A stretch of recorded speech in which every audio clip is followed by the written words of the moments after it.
Let's call the meeting to order, our third budget committee meeting. Tonight's goal is to meet the calendar deadlines. We need to approve a budget tonight. I want to introduce three people who were not here for the earlier meeting. Ashley Wygod is our legal counsel. Welcome, Ashley. Jennifer Gilbert, budget member, and Police Chief Hogue is here to take comments and questions if we have them for him. Welcome. Can I ask a question? Yes. Aren't we missing a budget committee member? She disqualified herself by moving out of the area, I believe. No, we didn't replace her. Correct. Is that correct? She moved out of the Yes. area, yeah. I think it's also correct that she didn't notify us ahead of time until like the day of, so there wouldn't have been time to replace the individual. And there's no requirement to replace that member. You have a quorum based on the members that are available.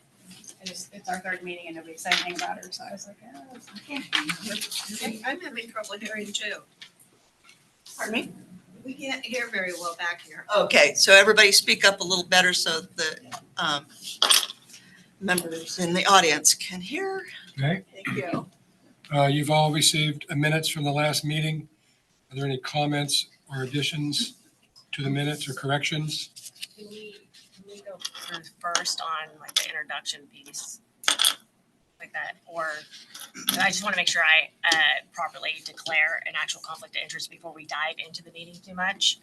So I can either do that now or we can do it during introductions.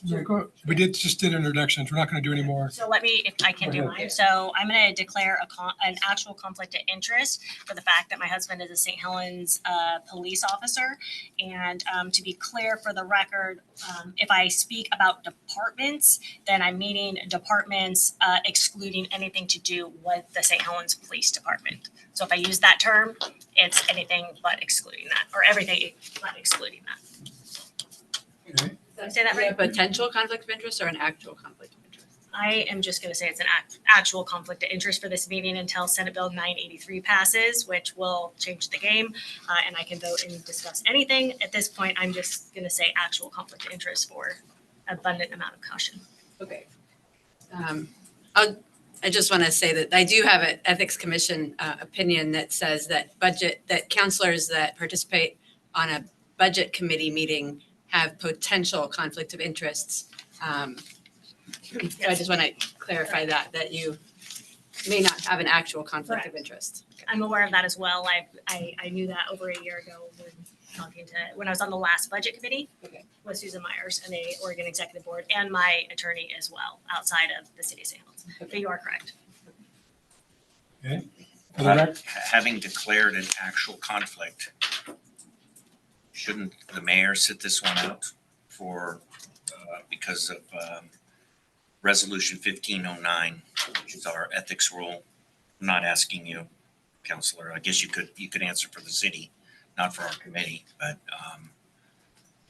under our ethics rule of 1509, when an actual conflict of interest exists, the counselor or whoever's involved is just supposed to recuse themselves. And I'm actually not opposed to that as well. Like, I don't actually need to participate in it because, like I said, this is the only one I'm gonna have to sit out with the new Senate bill coming into place, and it takes it all off the game and I can participate in anything. So I'm actually, for the sake of this meeting, I'm not even opposed to it. I've looked at the meeting and I can just sit here and observe too. I'm good with that for the sake of the committee and to move this along. It sounds like you can amend your actual conflict to a potential conflict also. Yeah, but I will abstain. What did I say? Abstain for the conversation? If you're going to declare an actual conflict of interest, then don't participate in the discussions or in any votes. Yeah, I think I'll just do that for today's meeting and for the sake of it. I'm just going to say actual conflict of interest. I'm going to abstain. I'm not going to deal with the vote, and I won't have a discussion in the budget across the board. I'm going to sit here and be a cheerleader. Okay. So And I will add a comment that because a person declares an actual conflict of interest and declines to participate, that is the right thing to do. It does not mean that they've done anything wrong. Does not mean that it should actually be looked at as a positive thing that the mayor has decided that to exercise in her judgment, step away and let this committee do our work. And to be clear, I thought by the time we got here today that the Senate Bill 983 would have already passed and it would be a moot point, but it has not, so we're gonna go with that. It would still be a point because It's- you are. it's not. Yeah, It's not, it's there the was a Senate Bill. lawsuit and it's still a conflict. It has nothing to do with the budget, so I'm It gonna does abstain. because it affects your. It does not. I'm gonna abstain from this, the conversation and the vote.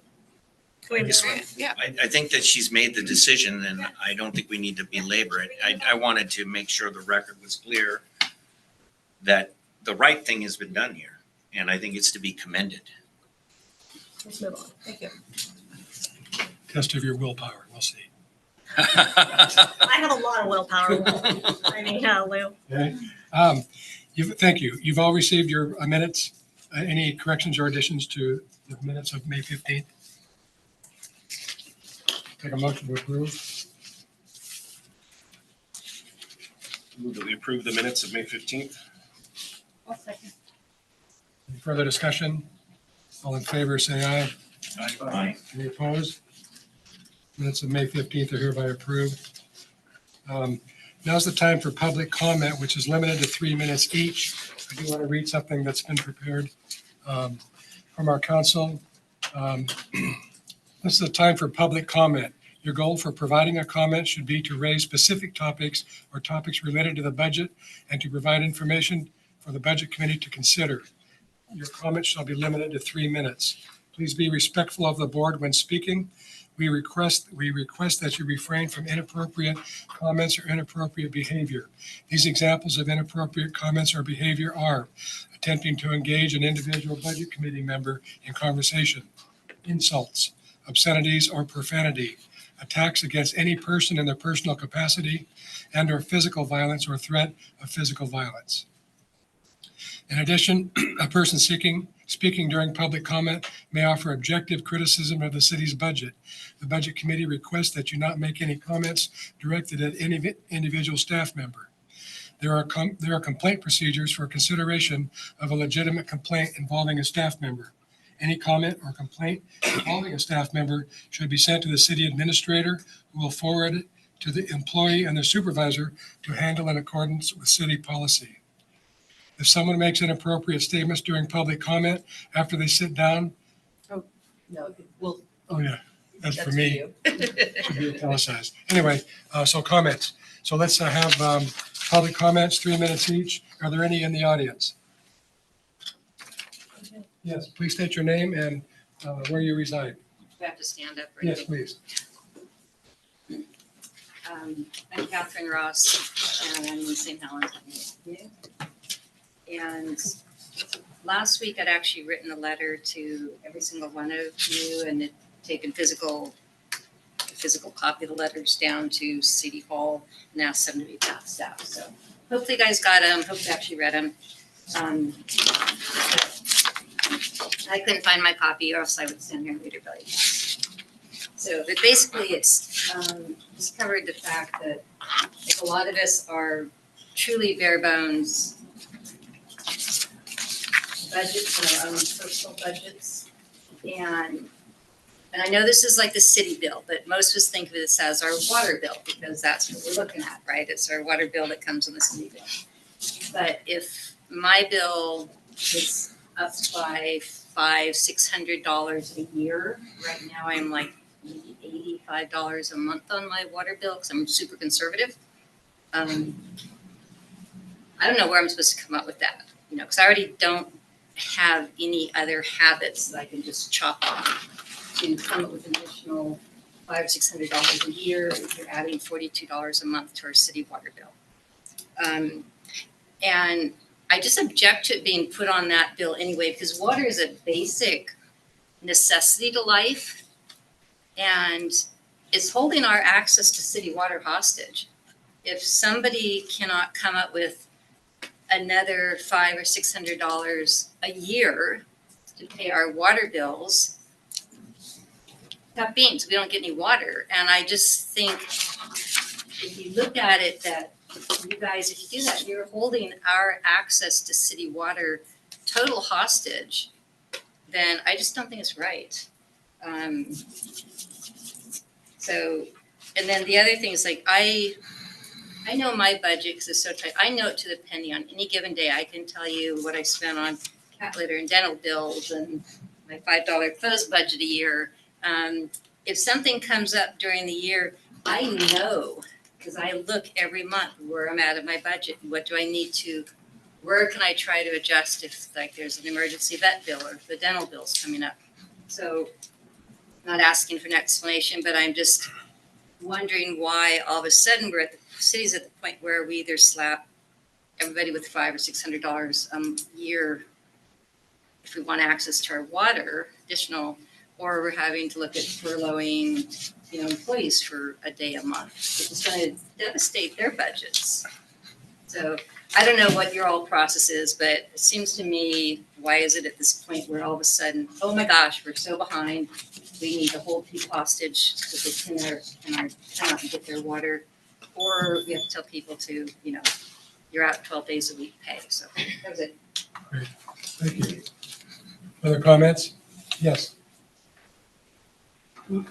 My name is Jan Zuccarini. I live here in St. Helens. I agree with much of what Kat just said. You have a lot of people in this city that are senior citizens and are on fixed budgets. And I don't understand where you think we're going to come up with the money, especially in these times now with the way everything in life is going up, expenses. How can you possibly think that we can cover what you want to increase us to? And not just seniors are on budgets. I mean, you have a lot of people in this town who are not rich at all. So what you want to do is really, really causing a problem. And I totally agree with Catherine, about what she's saying about holding us hostage to our water. I don't know why that is correct. How can that be right? How can that be? I don't know how this can legally be right, that you can do this all the time. And so do you plan on having a lot more homeless people in St. Helens? Because of people, I mean, it's going to trickle down even to people who rent and even if their landlords pay for their water, it's going to trickle down to them. So if you end up with a lot more homeless people, then the police are going to have to spend more time doing, I'll just call them sweeps. So where does that get us? I just think you need to think hard about the people here. There's people I know who are older and talk about, gee, if I was younger and had the energy, I might leave. I might leave St. Helens. I've been here 20 years. I would leave St. Helens if I didn't feel grounded in at my age. Thank you, Jan. Thank you. Other comments in the audience?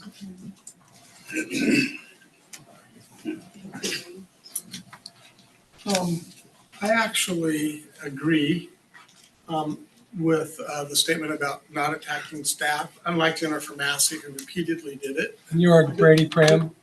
Brady Pram, to John Walsh, and seems fine for her to do it. And I actually agree with that, except for the case when someone's lied. And unfortunately, your finance director out and out lied to you when she told you that this year is the first year that we got money from tourism. That is factually false. And I would expect an apology from Gloria instead of her running away and trying to ignore it. And that she should, in fact, I have copies of the checks. I've seen them, and it's actually not true that you did not get money from tourism, and that should be corrected. And every one of you that's on the council, also including the city administrator, knows it's not true, and you have an obligation to correct that information that was lied about. She also said that the Treadway gave $100,000 for this budget cycle. I believe that is also false information. The $100,000 was actually a repayment of a loan that you gave them in the first place. And she outed herself in that lie when Steve says, we want $300,000 from Treadway or else we're done. She exposed her own lie when she said, oh, well, we'll just increase the required revenue to 1.5 million. Well, if she gave already $100,000, not being rocket science, 300, if you already gave 100, would need an additional $200,000. She's a finance person. I would expect that she could do that math in her head. So she's outed herself that in fact you got zero money from Treadway by saying that you needed an extra 300,000 when she's claiming you gave them 100,000. So those are just a couple of the direct lies that she made, and she should in fact correct them. I also think that it was wrong that the $1.5 million note to Cascades isn't in your budget. It needs to be in your budget. You can't just say, oh, by the way, we have an IOU to a company. You have to account for it. It has to be in your budget. I believe that there are people that are angry enough that the living off the teat on the water bill is going to stop. I believe there will be an initiative, probably this year, to stop you from being able to do that. When that happens, and you're putting $42 or $16 or $10, whatever one of your options you pick, what's going to happen when that spigot is turned off by an initiative to amendment of the charter? I've seen already a draft version of it. I believe it would pass. I think it will have no problems getting signatures. And you got to realize people are pissed and they are not going to be happy with that on there. And I think initiative is going to pass, and that little spigot is going to be ended.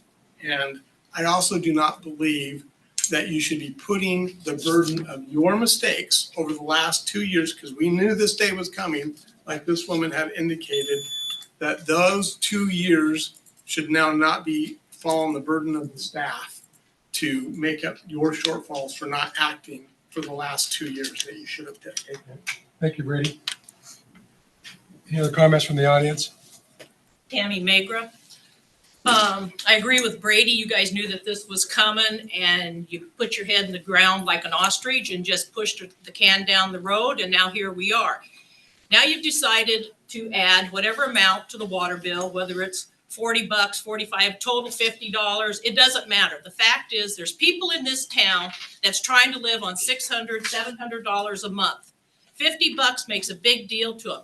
Yet I see the counselors receiving $1,100, $1,300. The mayor gets $1,500 approximately a month for what? 4 meetings, 4 hours, $375 an hour. That's more than these poor people get.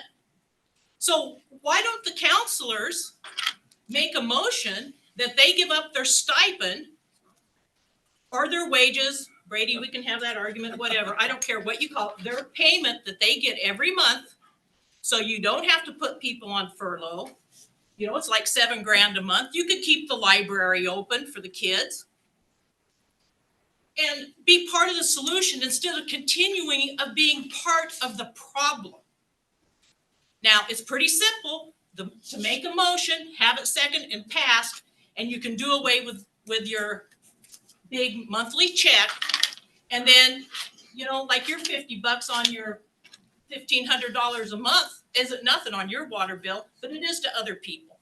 And as far as using the emergency bill to put things on the water bill, that bill was designed explicitly for catastrophic events for sewer or water. Unfortunately, when they wrote the bill, I guess they didn't figure that every city was going to try to stick it to the taxpayers and get what they want without a vote of the taxpayers. I think that's horrible. It's shameful. It's underhanded, and it's an unfair tax to manipulate that bill. And I understand why the bill was written, and I agree with it. You know, when there's something big happen, you can't take the time to go to the taxpayers to fix the sewer or the water. But to use that water bill as a supplement to your budgets because you want to have your wants fulfilled over the needs of the city is disgusting. And I would expect you guys to do the right thing, make a motion, get rid of your stipend, show the people of the city that you're willing to do without your freebie check and help out with the community. And if you can't do that, shame on every damn one of you. You're not fit for office. You wanted that job to be elected to serve the community. Well, to serve the community means you take it a little bit of the bad with the good, just like you're trying to stick to the taxpayers all the bad. Thank you. Thank you, Tammy. You're welcome. Other comments from the audience? Any comments? My name is, I'm gonna say something. My name is Pat Rubino. I live in St. Helens. I was talking to a couple other people. We are being overran with new houses. Not that I mind, but we don't have the infrastructure for all the new property that's being sold. Why can't we go ahead and have the developers who come in, rape our land, go ahead and sometimes put sidewalks, sometimes just put ugly buildings up, and they go. Why isn't there an initiative to the developers to go ahead and offset some of this cost? They're sure coming in by the groves. So that's my comment. Okay. Thank you, Pat. Any other comments in the audience? Any comments on Zoom? Public comments on Zoom? Not out there. Okay. Thank you for your comment. Staff has done quite a bit of work since our last meeting, and they've made some revisions. Larry, could you highlight those? Jen?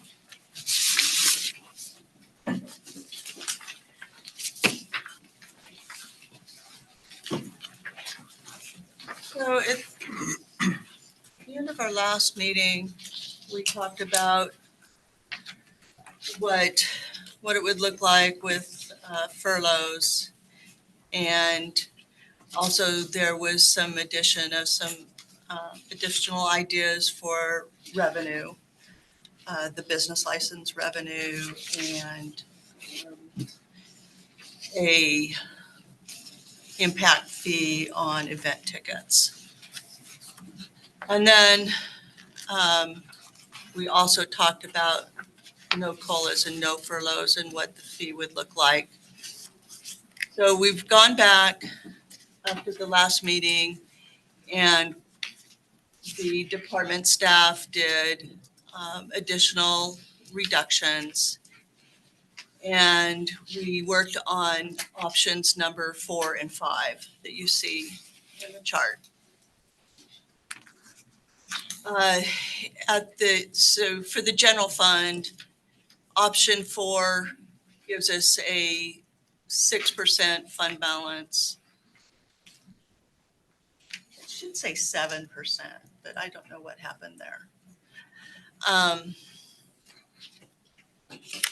When we converted to,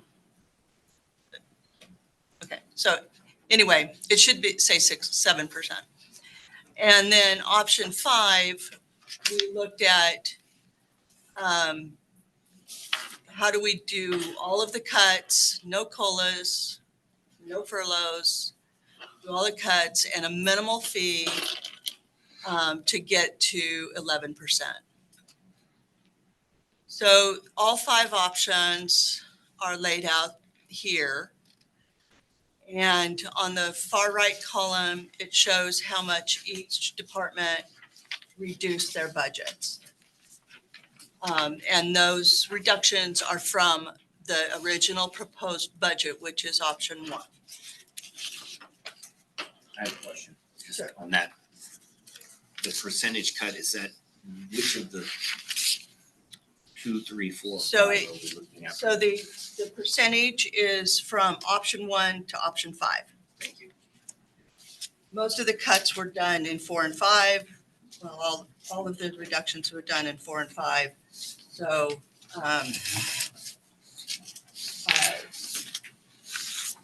the percentage of all of the reductions by all of the departments compared to the original proposed budget. You'll note that in this, we did the city council and we did a reduction of the city council stipends. We reduced those by 50%. So that's, entirely up to the city council, but again, it shows everybody taking a reduction.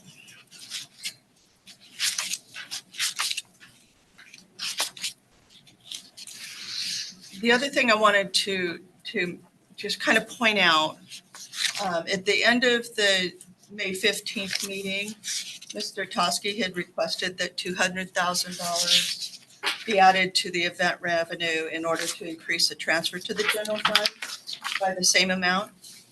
And we did make that adjustment in here.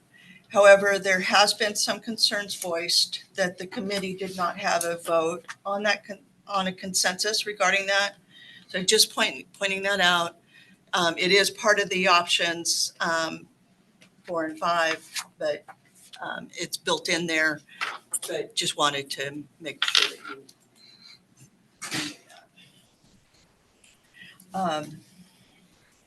Let's see. So options 3 and 4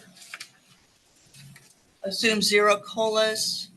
And I want to again caution that the 2 union contracts are still in negotiation. And no COLAs is not a guarantee. So if you choose a no COLA option, then there may need to be adjustments later on in the year.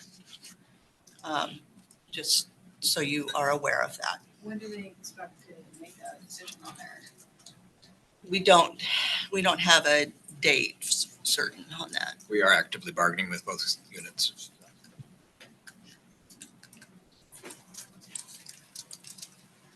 So a question for clarification at the bottom of 5, for example, when we talk about 11% reserve percentage, is that the number, that 1,200,000, is that now what the reserve total number is? And 11 would be 9% short of our policy of 20%? Correct.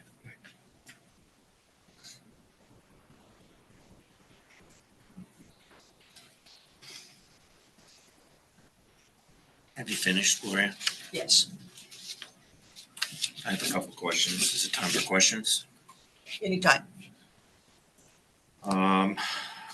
Okay. So when we're looking in the community development, the industrial business park, 16,881,000, that's the pass-through one, correct? Is that what we were talking about? Page of the original proposed budget, 60, 61, 62. Where I'm just trying to make sure we have clarity that that's going to be passed through loan for the PGE. Yes. Okay, all right. And so, all right, just a cautionary discussion for our counselors, because that, just make sure the paperwork on that pass-through loan, you guys, we're just gonna make a suggestion that our parents will careful look at it, so we don't end up borrowing $14 million. PGE in fact is very committed to that, and our council, whether this be was White God or somebody else, is gonna make sure that you guys get that before you. I think we're passing this with the idea that if we do pass this budget, that it will be a pass-through loan. We're not gonna borrow another 14 million on that our people are gonna be obligated to pay. Correct. Generally pass the loans go back on the city, so. I mean, You want to talk about that, John? Yeah, it's not just a pass-through loan, it's also the financing for the debt for the urban renewal agency too. The pass-through, with the agreement with PG, will have the city to ensure that we're fully protected and that PG is responsible for the payment of those loans and they perform. Otherwise, PG will step in and pay that. We will. Or it just won't hit our books, if they don't get the loan, it doesn't pass through. Yeah, I'm just making sure when we're having this discussion in the budget context, I think we're kind of looking, I think our role is more advisors of the council, helping the council. And that's something that we're looking at, 14 million that is being stated to be passed through, that there will be legal documentation that will require that. And PGE is going to be in a position of paying the loan and just making sure that when it comes up, that the paperwork lines up. That's all. The budget is, but the purpose of budget is to establish the expenditure authority. So Correct. The expenditure authority for a pass-through loan, not something our people are going to have to pay. That's what we're talking about. Right. The pass-through loan is default on, they default. It's not necessarily go back with no issues if they don't get the loan. They default, it comes back on the city.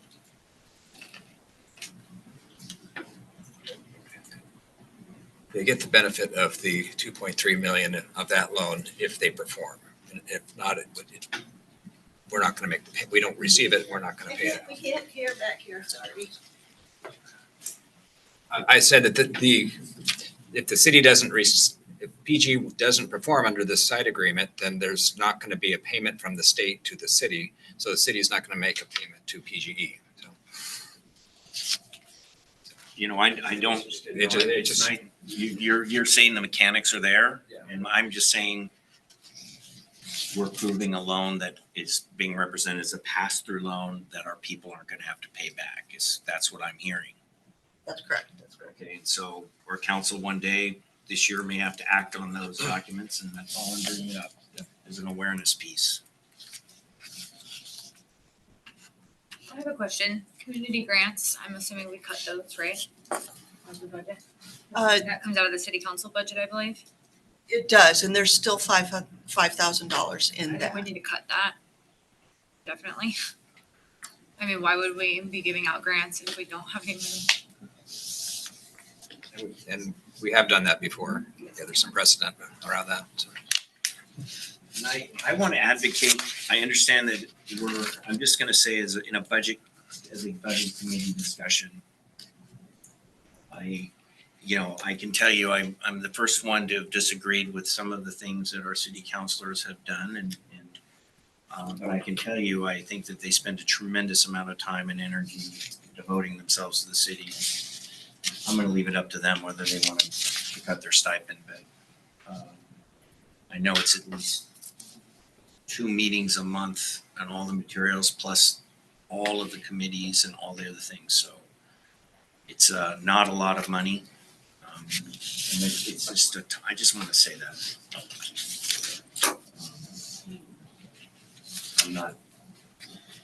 I'm not for that. We ask a lot of our counselors. And they give a lot. And it's not a paid job, it's a stipend type thing.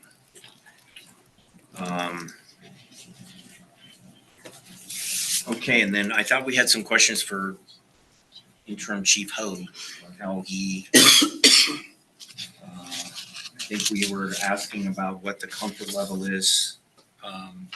If I can ask a question of you, like, we've got the item 4 and item 5, which reduces the overall budget for the police from originally the proposed was 6 million. So you guys are gonna take about a 10% haircut off of the proposed budget this year. And what is your feeling about delivering the types of services that they're going to be expecting of our police department? With the 10% cuts? Yeah, 500 cut to 5,511,000, which let me just take a look.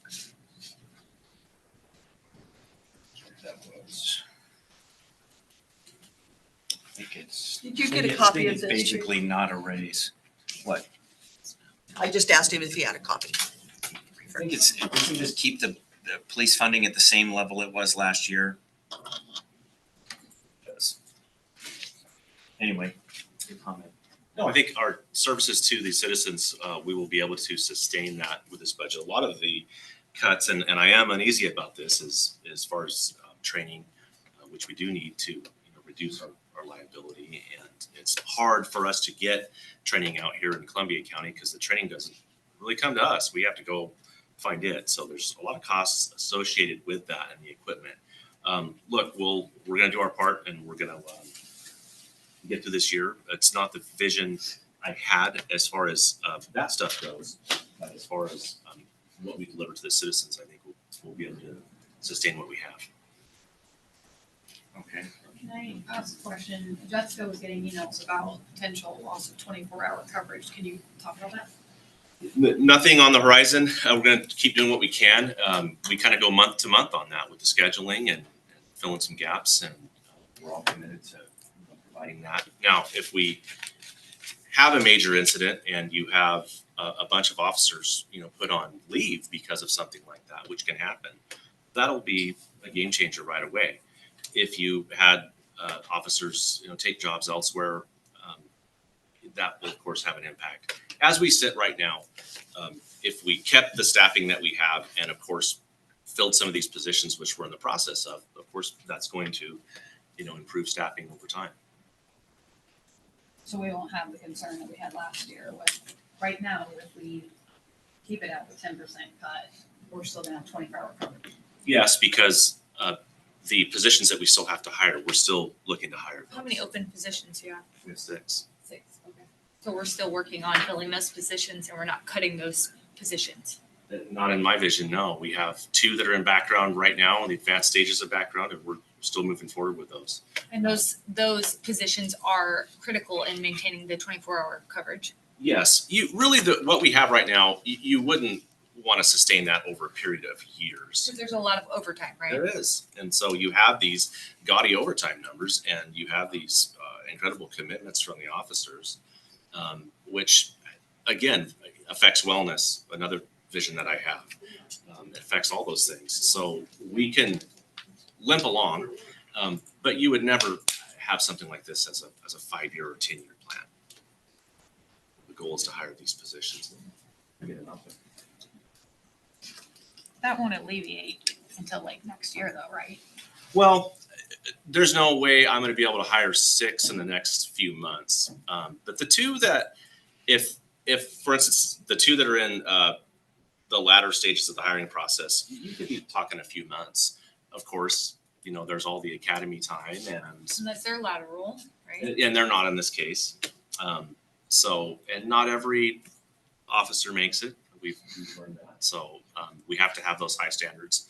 So there's no guarantees. There's just processes that have to carry through, and hopefully we can little by little be able to fill these positions. Very rare in Oregon right now that a police department is able to fill 6 positions out of one process. You're typically talking about multiple processes over a period of months. Can I ask you another question? Because the union contracts are not decided on yet, is there any potential, you see any potential change to where you have to have, I think you said last year, it has to be 2 people plus a supervisor on at all times? Do you see any potential change in the contract coming that would change 24-hour coverage? Well, there's 3 things really there. There's my vision that I don't want officers working by themselves. So there's that. In the collective bargaining agreement, we have the minimum of staffing of 2. And in our policy, it's in there as well. So there's really 3 major things. And the collective bargaining agreement, of course, I'm not in the bargaining unit. I can't envision that they would want less safety and less backup. So I don't see that going down. My concern was more, and then you guys not having coverage. That's what, you don't see that, them increasing the amount of officers you need to have on the road. I don't know what they're going to bring to the table, and not being part of the bargaining unit, it certainly could, but I have not heard that. Chief Hogue, what does this number due for a school resource, and you can take it to What number specifically? the last column, the 5,511,000. Well, I think when you eventually hire these positions, you're going to have really too low of a training budget, I think, particularly with the officers that you have. If you have newer officers and you're putting them in specialty positions, that does require a little bit more training. Detectives, specialty position, specialty training. And so we can go with what we have. I cannot put people in the schools with the number I have right now, with the positions that are filled right now. I would need to fill all the positions and get some help financially from the school district before we could even really have serious talks about getting back into the school. And when would the school want you to do that, next school year? Well, that was what they actually had approved months ago at Right. their own meeting. However, that was, I guess 3 superintendents ago. So I had a meeting with I think she's outgoing, or is already gone, I'm not sure. But she came in after that was approved and was kind of looking at things financially and wasn't sure how they were going to, although it was approved, how they were going to be able to afford that. So they're going through the same process that we are right now. So the 6 positions aren't for school resource officers, those are for patrol officers. Patrol officers, but if we got this, if I had the 6 today ready to go, I would take a hard look at not only the schools, but even adding an extra detective to that, and part of our mission is to work with all citizens to make the, city safe. Some of our citizens, require, particularly, the younger people, we found that out with the school district investigations. They require some of these specialty positions to be able to focus on these investigations and these crimes. Not everything can be solved by a patrol officer just, really quickly. So with the 6, definitely it would help patrol out tremendously. You're talking about over an officer per shift, which would really, really help. But I would have to take a hard look if I had 6 in front of me right now to say, let's get back in the school and get that working relationship going. I guess I'm not interested in hiring school resource officers for this school district. If we need 6 officers on patrol, the school needs to deal with. So that's why I'm wondering, where are these officers going? Well, it has to do with skill level too. If I had, again, 6 right in front of me, not everybody has the experience to be a detective right at that moment. So I think it's a matter of looking at the staff that you have, looking at the call load, and looking at where you need it. But you're right. I agree that my first inclination wouldn't necessarily be to put officers in the school. It would be to put them on patrol, see where we're at, and see if we can then take from patrol and put them in other areas. I think years ago we filled specialty positions and then thought about the road second, and I don't think that works out very well.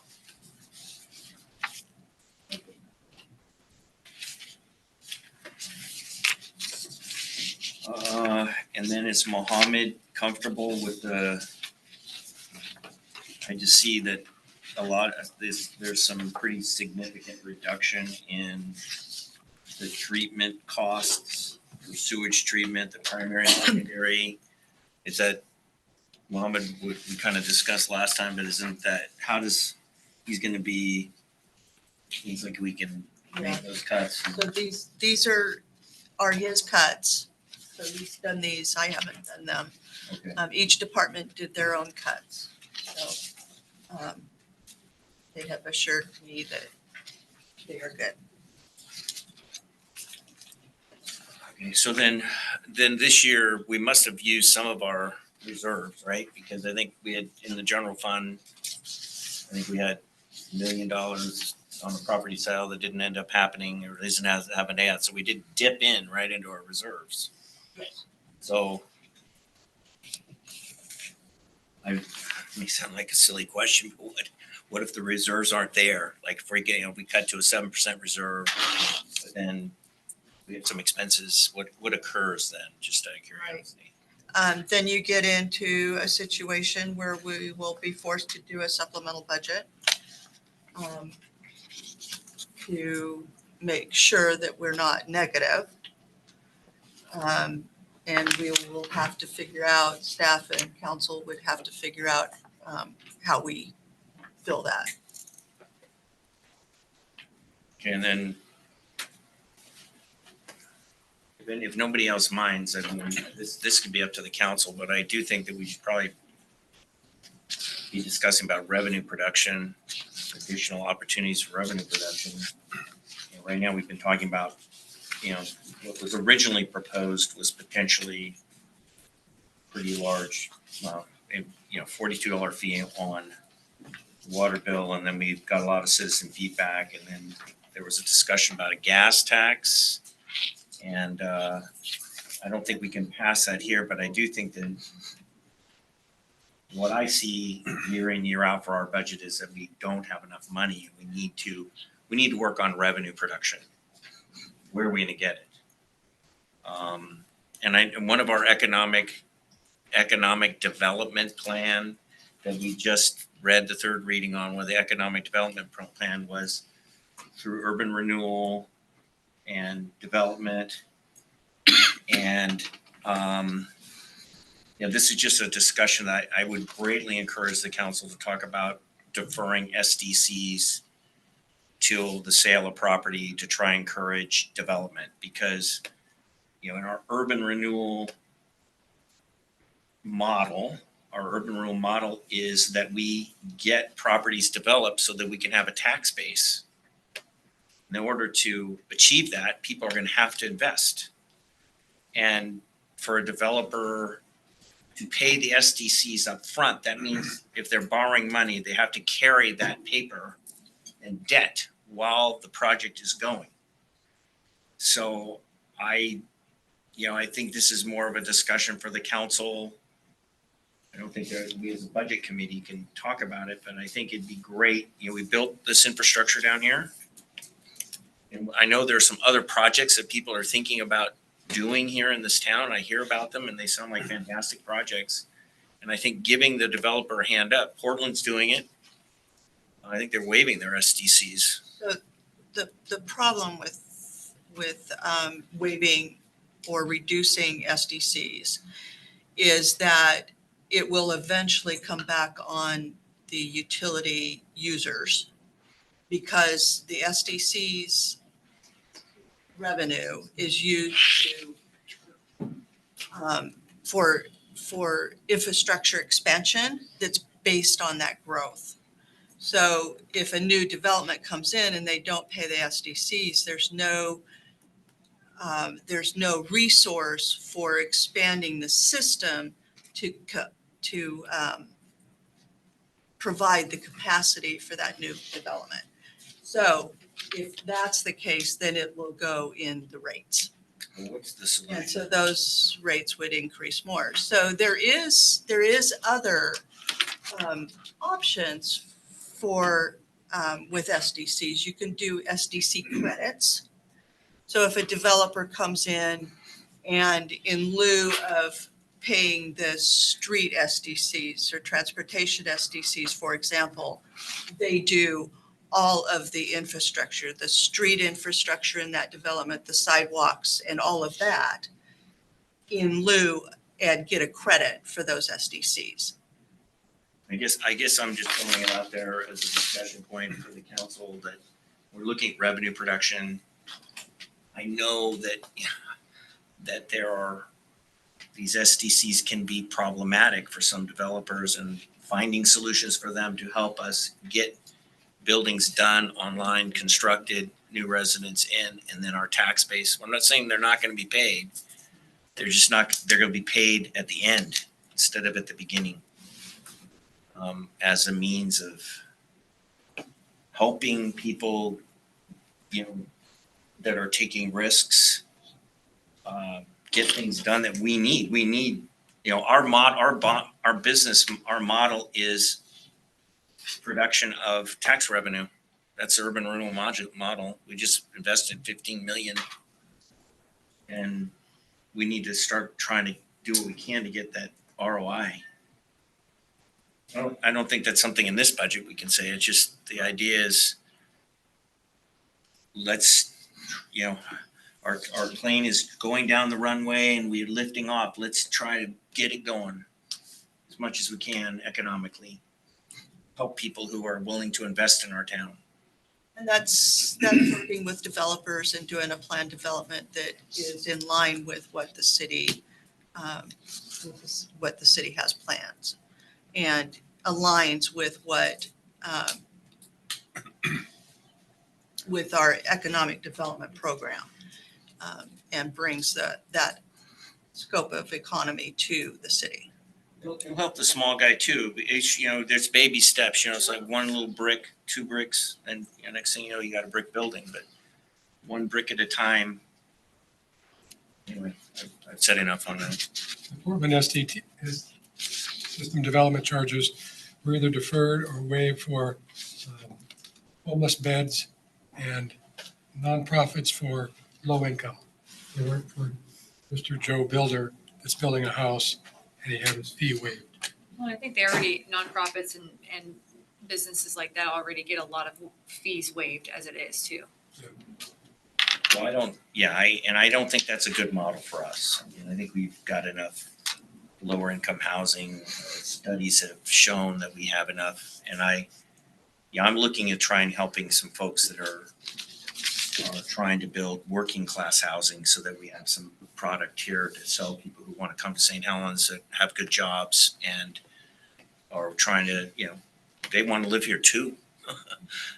So let's build some stuff for them and help developers. It's still going to work out in the long run.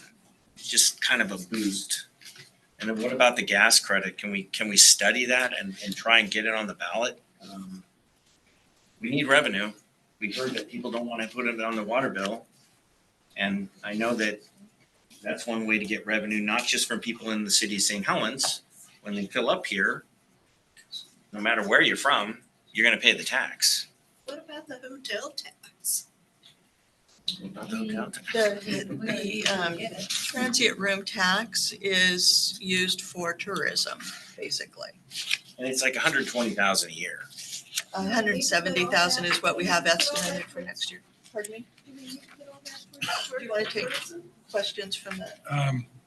You know, I'll allow like one question from the audience, but we had time for audience participation earlier, and it's not a comment time period. Go ahead. I apologize. I'm sorry, I didn't know. Well, the question is, I think, can we take some of the 170,000 and shift it into a different fund? Is that something that is viable that we can do? Not and have the tourism fund remain whole, the visitor tourism fund.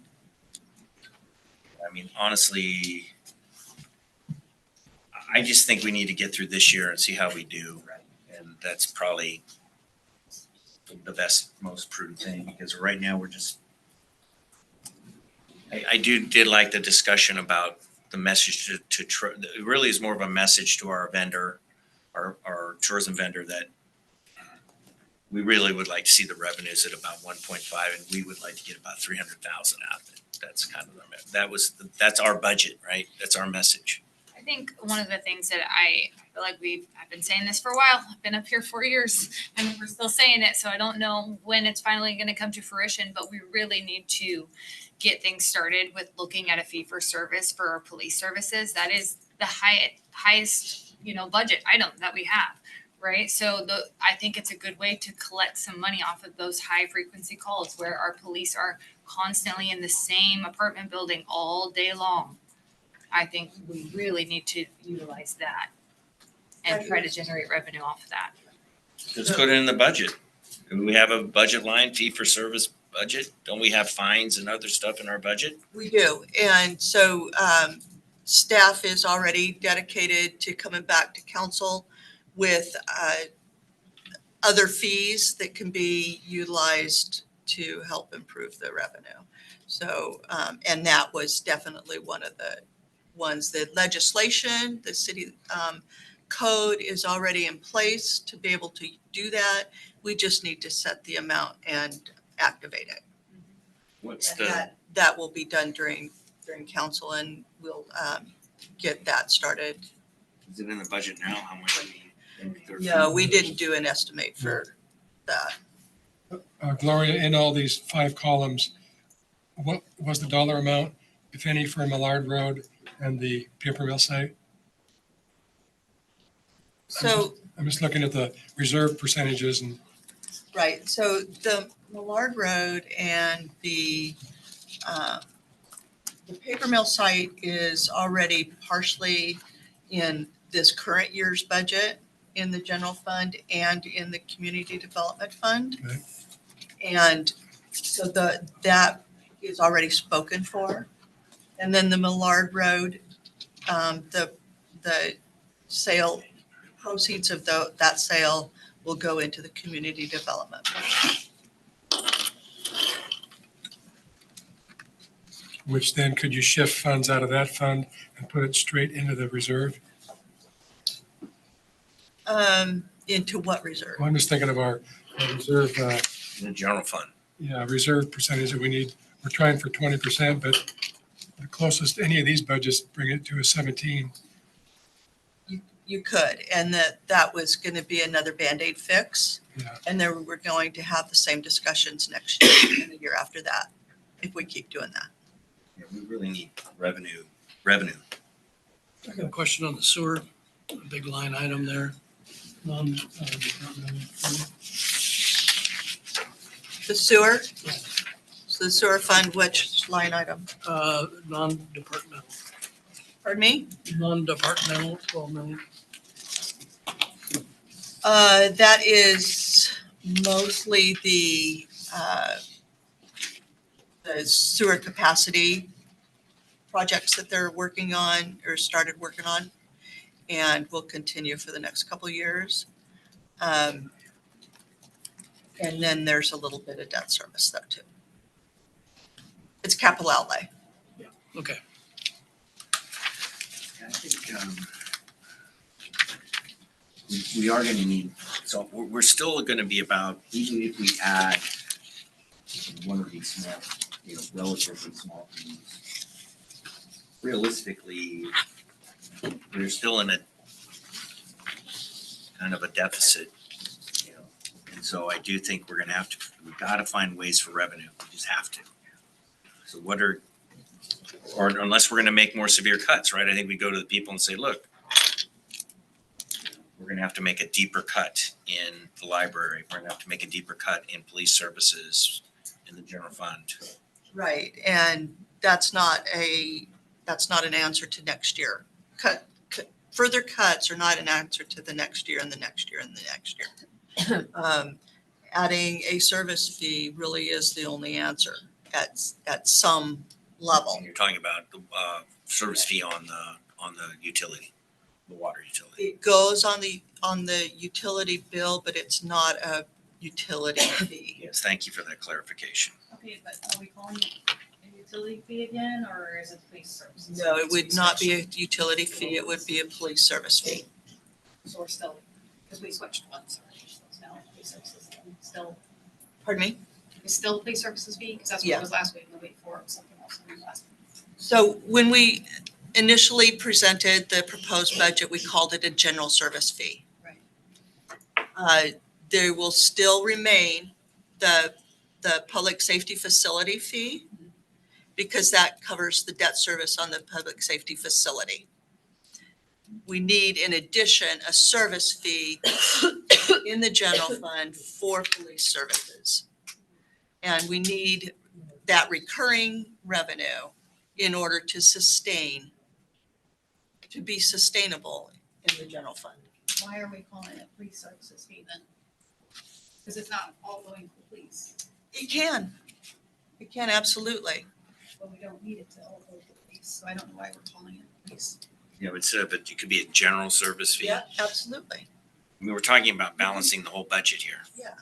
And that is absolutely up to the committee. If you want to call it a general service fee, then let's call it a general service fee. If you want to call it a public safety or a police service fee, then call it that. Well, I feel like that's misleading, because it's not going to the police. we make it look about that it's going to fix all of this. It's basically going into the general fund, yes. We could take it all away from the library and then add a library fee though, if we wanted to. That's correct. Well, So, that's what I'm I mean, it's saying, just that how you present You're it. missing the wording by presenting it a certain way. Well, I'm just when it's saying. more honest to call it. That's what I'm saying. The general service fee is a more blanket way of doing it, and it's, in my opinion, it's more transparent. As you just pointed out, it's going into the general fund and be used in the general fund. So if I get a water bill, and like many people that have testified, I can pay my water bill because I need to keep my water on, and I don't pay the service fee or the police fee or whatever it's gonna be. Are you gonna shut my water off? So We sure can't hear back here. The I'm question sorry to was, if the service fee is on the water bill and it's not paid, will the water be shut off? That was a question by Counselor Hubbard. So, and that's a really great question, because that's something that we're going to have to work out internally, because it would not be legal for us to turn off the water for non-payment of a service fee. Okay? We would have to internally administrate that, because the, say you partially paid your bill. That payment would be distributed first to your utilities. So your water, sewer, storm, okay? And then from there, it would go to any of those other items that were billed on that bill. We could not turn your water off for non-payment of your service, of that service fee. However, we can lien your property. We still got it. Still got it. It's still hostage, sorry. What was the total revenue? Was that question answered then? No. Wasn't, what? I think No, Counselor Hubbard asked the Yeah, question and he got his answer. Lori answered it, yeah. So what was the opportunity on the other revenue source we were talking about is a business licensing? What was the additional amount on that? That was in one of in the last meeting. I showed how much that was. It didn't seem like that much to me. Give me a minute. And we're looking at a $3 million gap that we're gonna take a risk in our reserves, but it still doesn't solve the problem. While that's getting pulled up, I just wanted to let the audience know that there was a glitch in our online packet. So if people are trying to pull up this document right now, you're going to need to go to view details on the meeting to pull it up. I apologize for the glitch in the system. I cannot get it to work properly, but Brady, were you able to pull it up? Yes, thank you. Okay, thank you.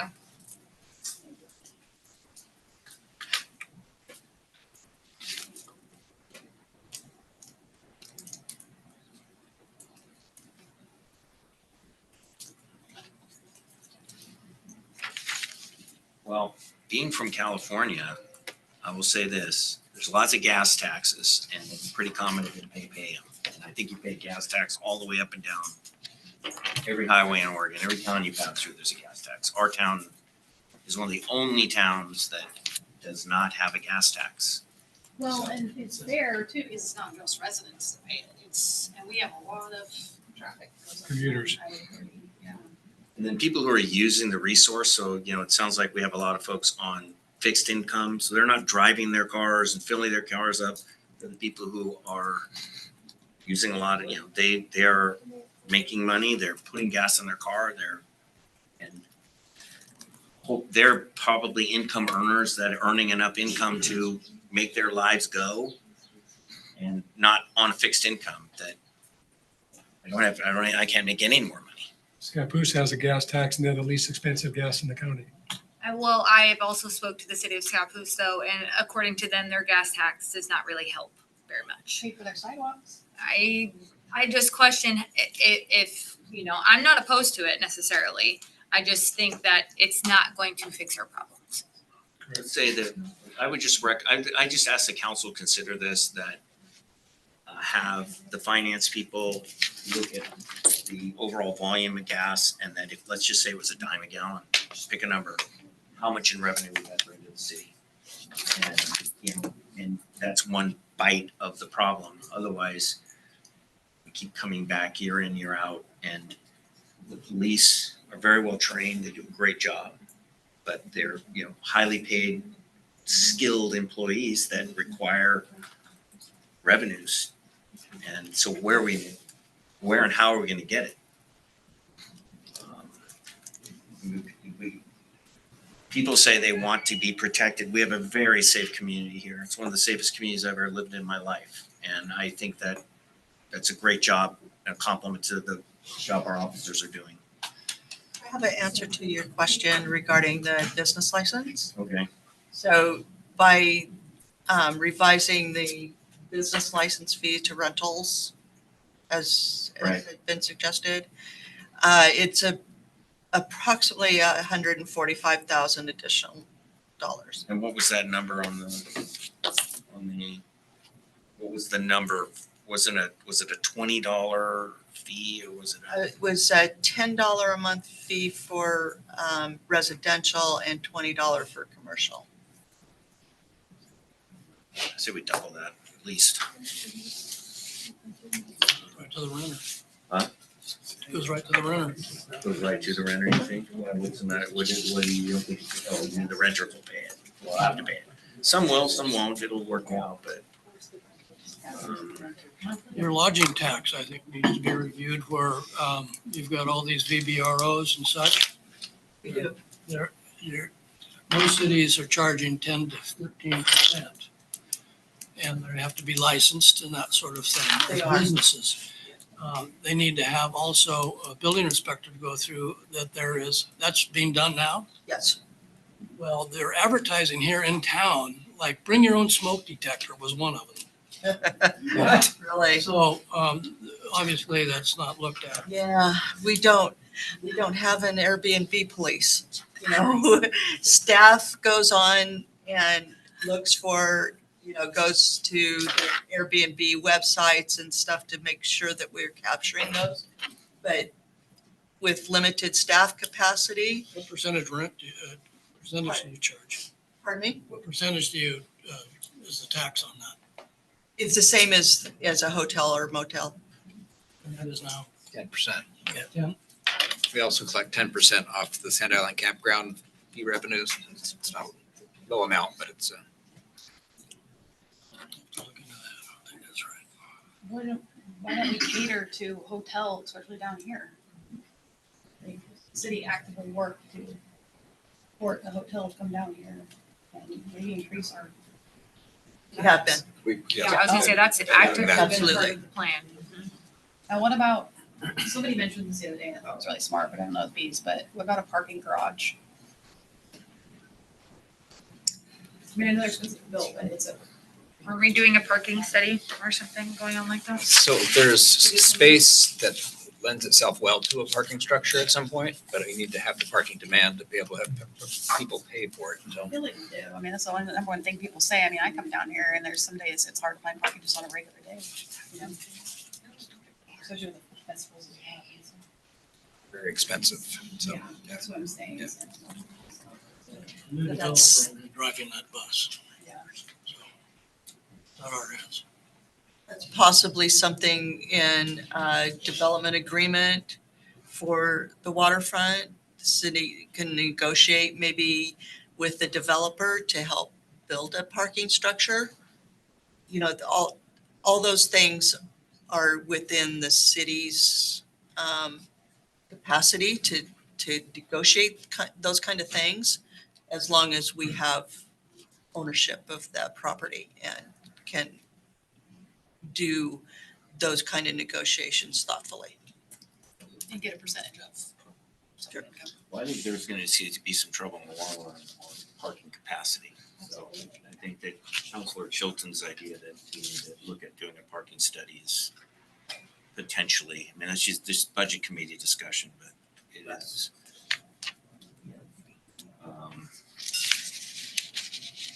And what about the, fee on the Halloween town ticket sales that we discussed? So that, we've estimated into the general fund 127,000. So we've asked the contractor to add that fee this year and it's Right. already in the budget. Well. Okay. Lori, what are we looking for here? Well, I'm looking at either number 4 or number 5. That's what I'm thinking about.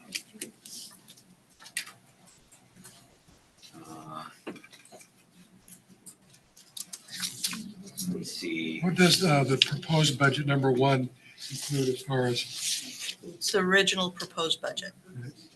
and what did that do for COLA, furloughs, and fees? That was a 2% COLA across the board. And it was the $42 fee.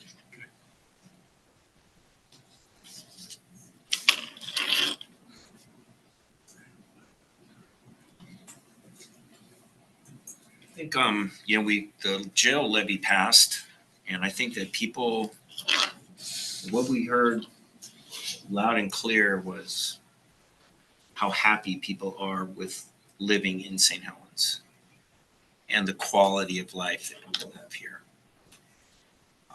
Heard so many people about the library, the recreation programs, the police, public safety.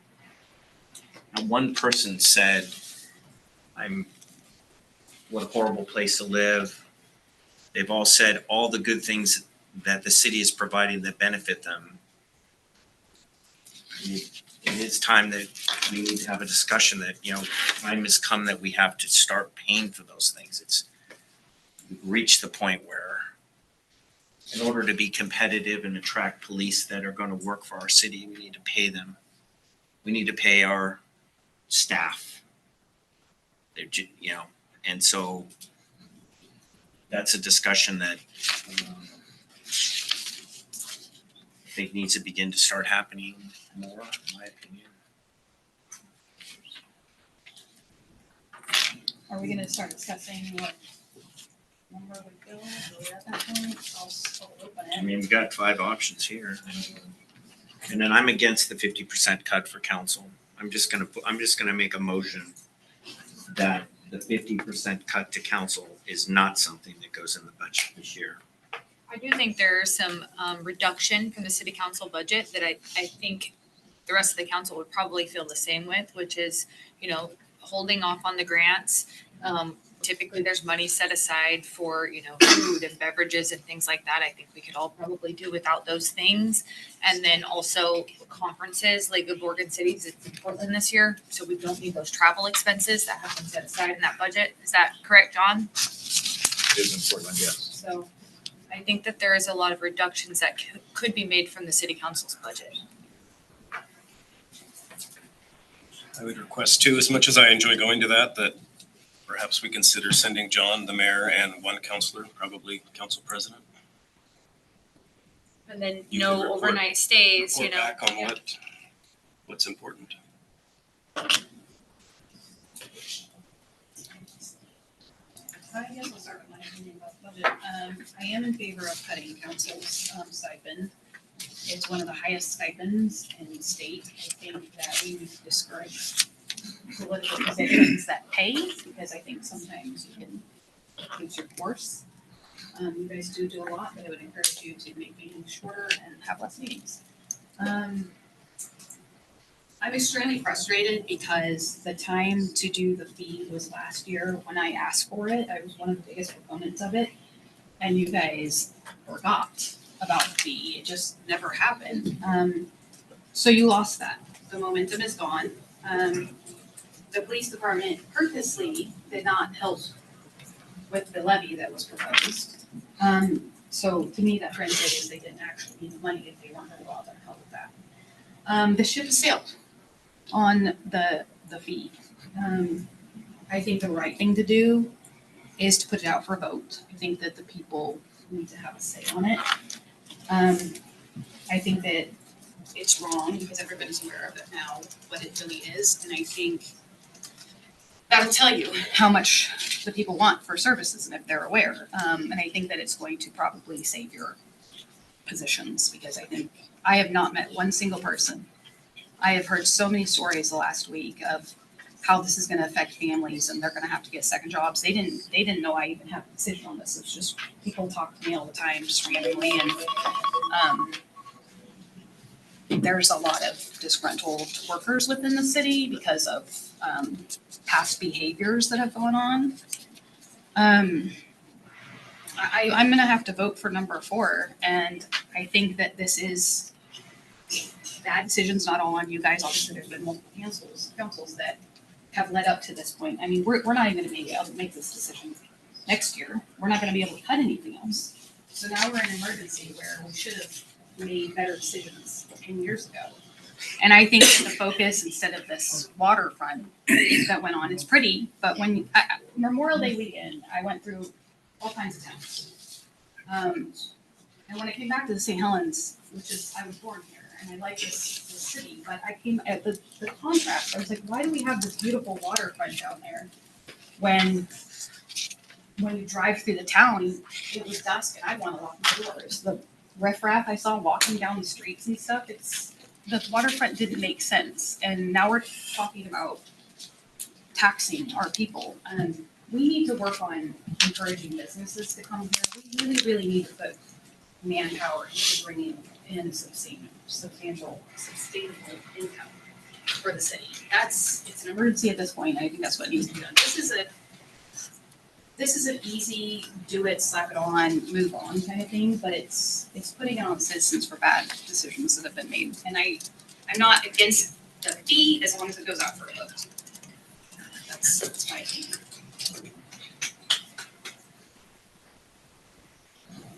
So on column 4, we're looking at a 7% reserve. We've never even been close to that, ever. Now you are talking, And no COLA. and no COLA. Is number 3 with no COLA, or excuse me, number 4, no COLA? Yes. The COLA is only for our 2 unions, though, correct? Pardon me? The COLA is only for our 2 unions, though, correct? The COLA in the original proposed budget was across the board, the represented and non-represented. The no COLA is assuming that the contract agreements, the unions will agree to that. It's no unfortunate guarantee. They didn't come to decision before the budget was gonna be voted on, that would help, but. Well, maybe not. I mean, they say that's the budget. Here's your negotiating, here's your number, yes or no. How do you think it'd be best to get the discussion going with our people? Because I think there was, there's a lot of, certainly it's gonna hurt some people, some of those revenue generating ideas. But then people on the other hand, they are willing, the jail levy passed. People are willing to pass tax measures that when they realize that they're getting something for it, that the money's being spent that it preserves the things they want. So I think it is a time that we have a discussion. I don't know how best to do that. So basically, back to what Ms. Gilbert said was that the fee is a general service fee. It preserves the library. It preserves recreation. It preserves police. It preserves the parks. It preserves all of those things. For 1 year only, and then Well, it's not going to we really are going to be looking for additional revenues. no, it's forecasted out. And the fee, the way I had forecasted it was a declining fee based on growth. So the more development, the more capacity, the more people paying the fee, then the fee declines. You're talking about number 1. Right. Is there some options where we put some fee on it? I don't know. Is there some thought you're beginning to have a discussion? I don't know. People at least are aware of it, right? That's number 5, isn't it? That's number 5. Well, and number 3 has a fee. Number 2 also has a fee. There's a couple different options there that were presented as far as fees and other things, combination. Just generally, I don't like the furloughs just because it's just like telling people you're gonna make less money. And I mean, it just, I think that's my opinion. That's only my opinion. I'm only saying my opinion. You still have to pay for their insurance and their benefits and all that. They have to still be paid, so it's not a real savings if you're losing a person and they're losing, but the city is really losing because you still got all the overhead. The union rep did show up and said that was the one thing they didn't want. And then we have to Furloughs. diminish, staff morale too. And the same workload with fewer hours to do it. Yeah. So I mean, can we take number 2 off the table? Is that- Just say, let's look. What does 4 and 5 do with COLA and furloughs? So 4 is no COLA, no furlough. And 5 is the same. Okay, so all the last 3 columns. But depending on negotiations, COLA could be a opportunity. Yeah, we may have to come back to council later on in the year and say, well, we had to agree to COLAs and now we need to adjust for that. So number 5 is no COLA as well? Correct. Well, I think it's a way to start. I don't know. Yeah. How do you discuss with people? How do you say, okay, look, it's a $7 general services fee and we still need other revenue sources. And we've asked that all of the employees take no cost of living increase. At least you're telling people that, we're right near the line here. We're asking people not to get a raise. The same people that you bring your kids to and, they provide all these services. You're for 1 year, we're asking them not to give a raise. And you're asking, Gloria was saying too, this is just for a year. We're gonna have to come back and ask for more on the water bill next year. well, and that's why I think, not necessarily, I think that there are other avenues of revenue production that the council can explore and try to. Not, we're still gonna have to add to the $7 fee. Or cut. We're still gonna be, this isn't fixing But maybe itself. we'll get a couple buildings getting erected and we'll say, okay, in another year, we're gonna get another $1 million in taxable base. You were saying this would need to increase though, because originally what we needed was the $42. Right, but that was based on no other adjustments, no other cuts. So come next year, certainly there's going to be the expectation of COLAs.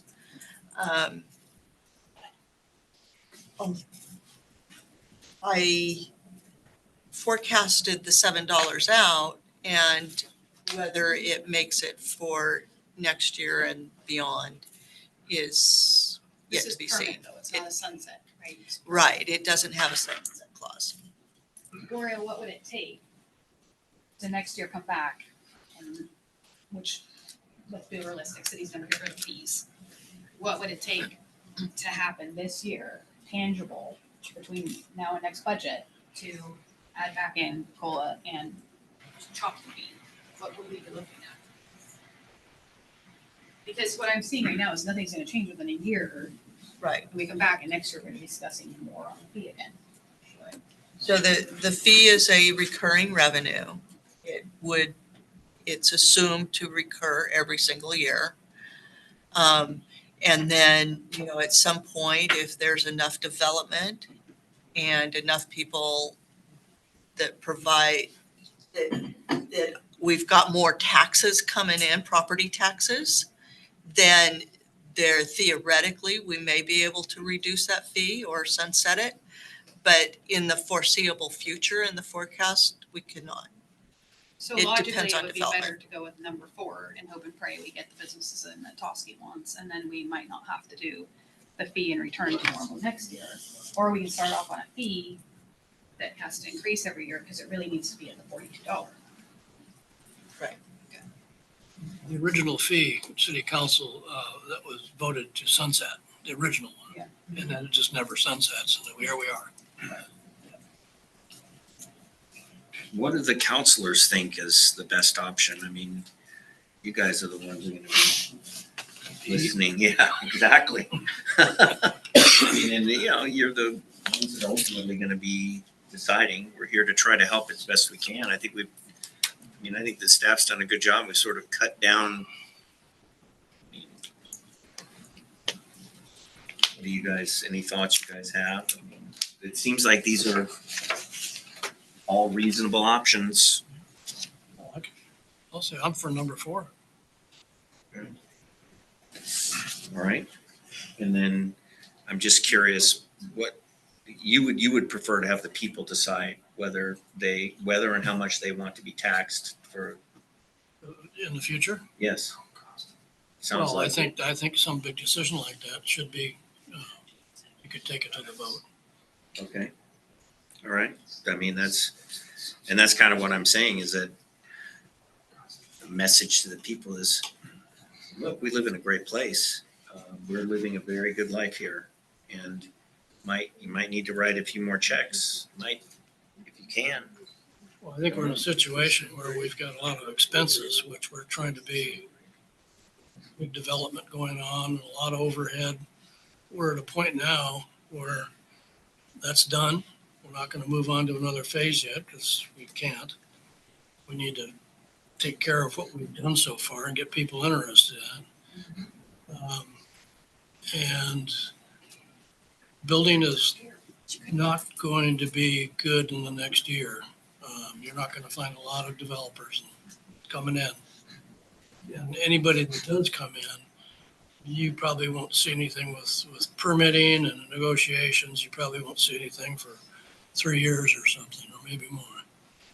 So I just think it's time you've got to get down and be tough. And like I told the old mayor once, I said in the last budget, I said, you got to get lean and mean. And it's just the way it is. So on number 4, what do we think about having a 7% reserve? That's the part of number 4 that I'm not terrifies me. comfortable with. It's a danger zone. Well, we could always borrow from other funds. Would there be the opportunity there, Gloria, like there'd be, I don't know, GFSS? That's basically an internal service fee to the other operating funds. And there's really not any way to increase that. The only other option would be to dedicate sale of surplus property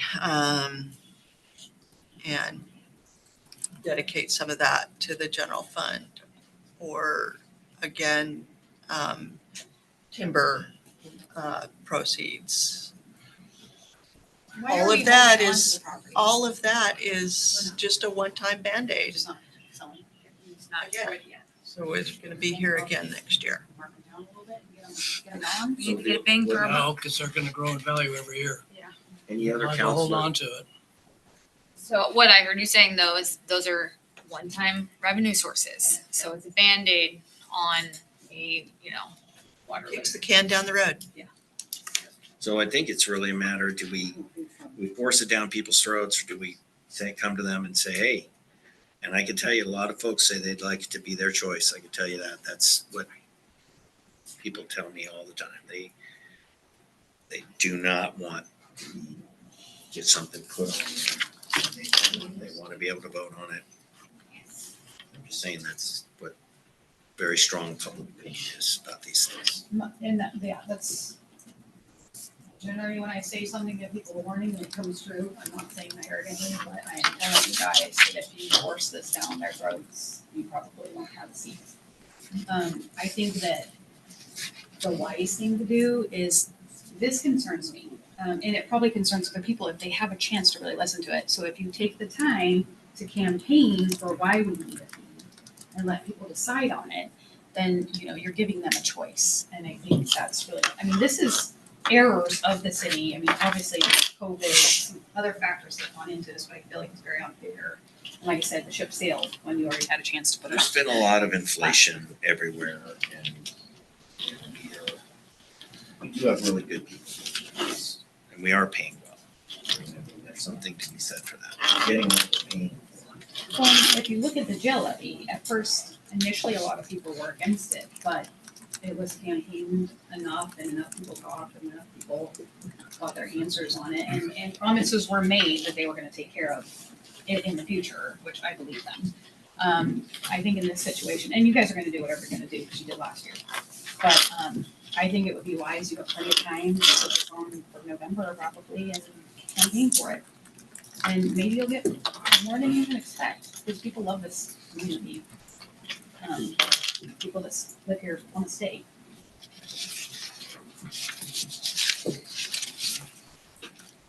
So 4 and 5 are the same as far as percentage cuts, Gloria, 4 and Yes. 5. And 3 as well. 3's a little different. Three's a little different. Any other counselors? Any other- My only concern is the reserve amount. That's my biggest issue. I mean, if we can do it with those cuts, that's fine. Are we getting kind of lean? Because what's best practice? 18 is low on best practice, right? 20 is best, and we're down at 7. That's terrifying. I mean, we gotta do what we gotta do, but I guess we can address it if something happens. Yes, if you do that, I would say that there's a high likelihood that you'll have to do a supplemental budget to fix it. With the immediate Do cuts something. to like programmed, immediate, most likely. We can cut, there's some programs we can still cut. Like right now, I think everybody's so pretty, but, the other thing too that we have to remember is there is a person out there right now with the SEL on, probably changing the law on water bill, and this person's a bulldog. So you might, I mean, if you force this on the water bill, you might end up not having it after all. It may be overturned and you don't have it. So, but if it went out to a vote. Yeah, Well, Portsmouth we'll cross challenge. that bridge when we get to it, I think, because We're not unique by any means, and I'm just telling you that it is right now, I think it's been filed, and it's highly likely that it will pass, and then we're in real trouble. I think it's better to ask the citizens for than. Well, if you're talking about the one that is going on, what that's gonna say is it's gonna repeal a law and then it's going to say that that money can't be used except for water, okay? But it would not do anything as far as if money was collected, it wouldn't have to be paid back. It would, so that money would still be there to be used. Right. And I know the person's probably get this passed, and Portland's in the middle of trying to pass one, similar, probably statewide can happen, because it is technically taxation without representation, it's kind of illegal, but it's a loophole. You've got contingencies built into all your sewer and water and everything. There's a large amount of money there. And if that turns out better, then you don't need that contingency. So that could be a benefit. Correct? Again, it would be hard to sell. Your water, sewer, storm rates are set. With the capital improvement plan, the operating costs, there's already a large amount that is going to the general fund. To add and take away from those funds contingency would end up increasing the water bill and water rates and sewer rates. So you probably don't want to go down that road. No, I'm saying it's pretty much there. So They're not to take from it. right. Okay. They're sort of covered. They're covered. Our concern is really the general fund. Yeah. Okay. Yep. But if you had to go back in for supplemental, and there was areas where you feel like you could take money from, you could do it then, right? And maybe balance a little bit more out. From, Because you were concerned about the 6%, right? That's what you're concerned at this point. Yeah, I'm saying if we got into an emergent situation where we had to do a supplemental budget that consisted of cutting programs, I mean, if 6% or 7% reserve, if there's one catastrophic emergency in the city, we have no money to solve the issue. So that would be the city council making an emergency plan to cut something. That can happen on the 11% too. Oh, yeah, Yeah, I know, so they it's all your- scare me, yeah. You're all getting down there where, yeah, Where there's no reserve left for an $42 emergency fee. situation. That's what fixes it, is the $42 fee. Yeah. Sort of, we're not even at 20% of that. Yeah, I think people go nuts if they, I think we need to definitely not number one, that's my opinion.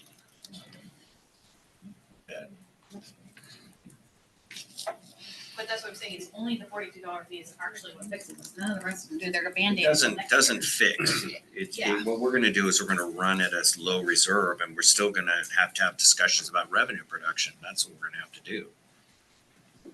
If we put a $42 fee, I don't like the idea of just saying to the people, guess what, here's $42 on your water bill.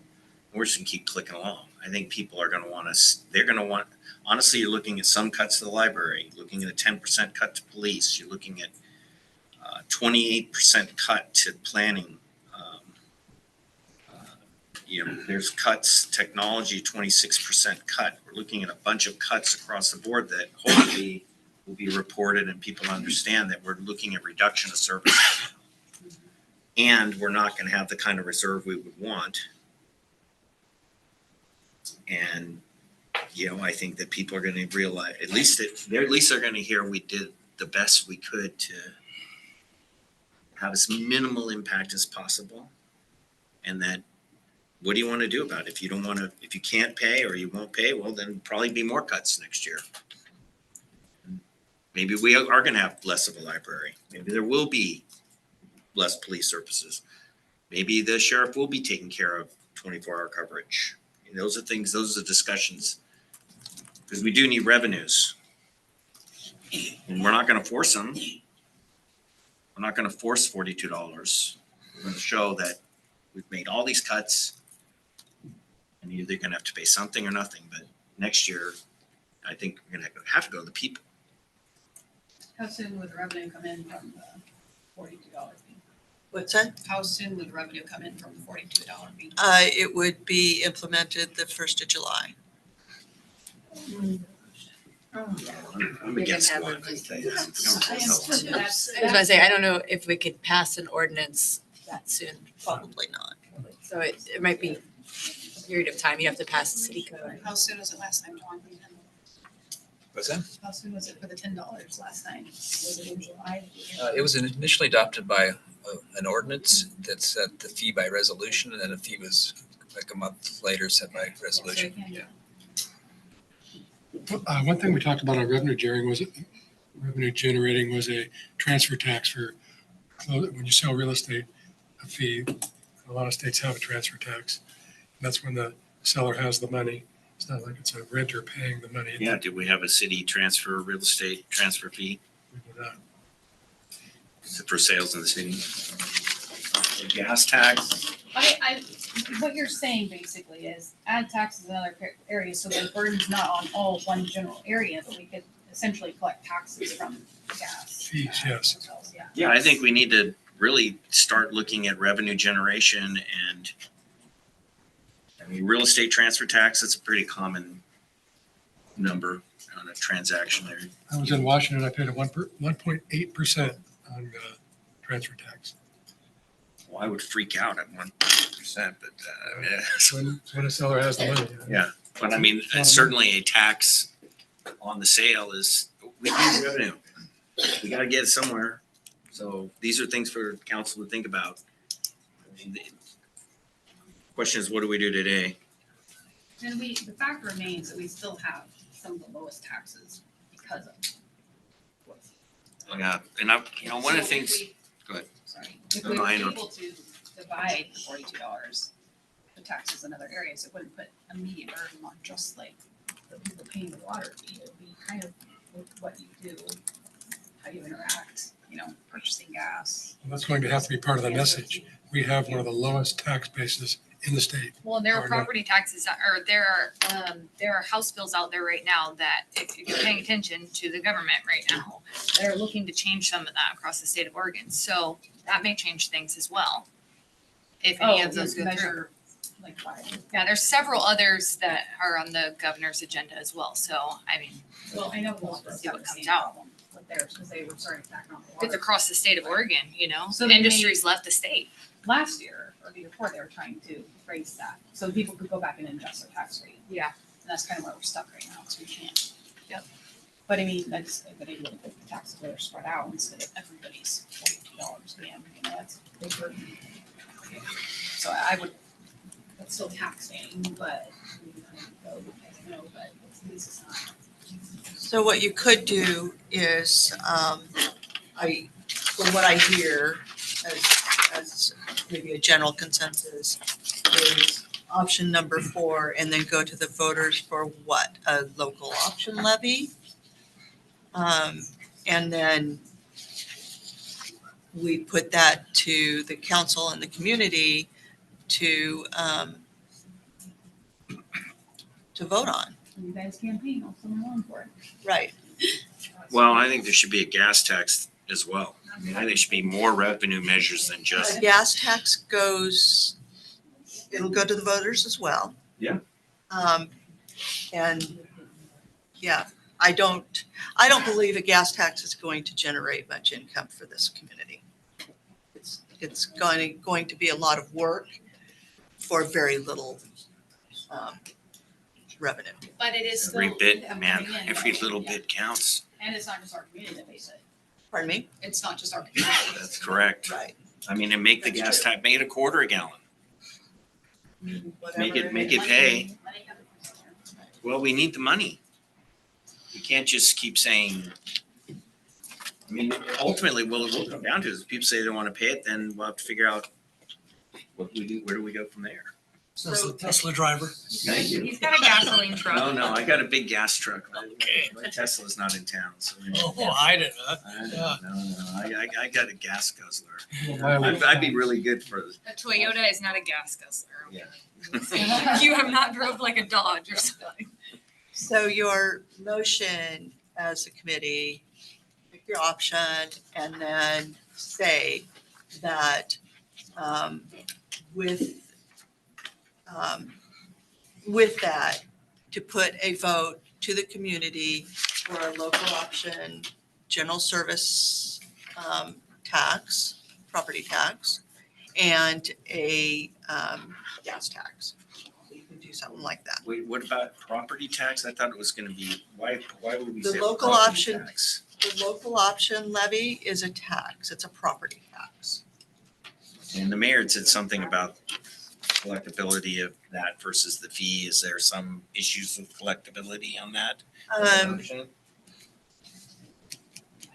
So a local option tax is kind of has an order of how you receive those taxes. So the permanent rates, the general bond rates, property taxes, those are paid first. Urban renewal is paid.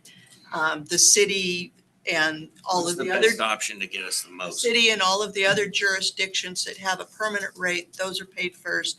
And then those local option levies are paid last. So within the capacity of how much can be levied on your property is an amount. And if the amount of all of these levies exceeds that amount, then your local option levy that's here at the bottom won't receive hardly anything. We're pretty close to that capacity. And that's the compression, right? Yes, that's compression.